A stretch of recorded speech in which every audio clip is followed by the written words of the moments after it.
दोस्तों BPSC TRE 3 के student की एक बहुत बड़ी जीत है कि जो स्टूडेंट है उनका मुतालबा था कि परीक्षा को रद्द किया जाए, लेकिन बोर्ड इस बात पर अड़े हुए थे कि पर्याप्त साक्ष्य नहीं है उनके पास कि पेपर लीक हुआ था। तो आज फाइनली बीपीएससी ने ये लेटर जारी करके घोषणा कर दिया है, बीपीएससी टीआरई 3 का जो एग्ज़ाम था उसको रद्द कर दिया गया था।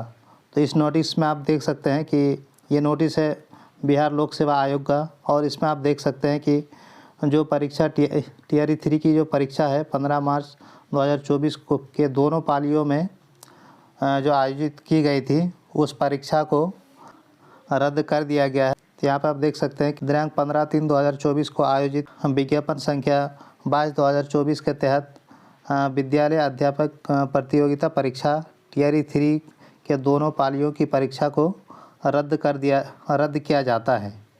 बीपीएससी ने यह अहम फैसला लिया है स्टूडेंट के हक़ में कि जो आपका एग्ज़ाम है वो अब रद्द हो गया है, और ये एग्ज़ाम कब होगी इसको लेकर भी आयोग ने कहा है कि जो ये परीक्षा है टीआरई 3 की परीक्षा को पुनः आयोजित करने के लिए तिथि बाद में घोषित की जाएगी। यानी कब परीक्षा होगी इसके लिए बीपीएससी बाद में इसका अनाउंस करेंगे कि इनका परीक्षा कब होगा। मोस्ट प्रोबेबली इसका परीक्षा अब इलेक्शन के बाद ही होगी, क्योंकि अब तो आचार संहिता लग गया है, तो अब एग्ज़ाम कराया नहीं जा सकता है। तो ये स्टूडेंट की बहुत बड़ी जीत है कि एग्ज़ाम को पारदर्शिता और निष्पक्ष बनाए रखने के लिए ये बहुत ही इम्पोर्टेंट फ़ैसला है बिहार लोक सेवा आयोग की तरफ से, और ये एक स्टूडेंट के लिए एक बहुत बड़ी जीत है।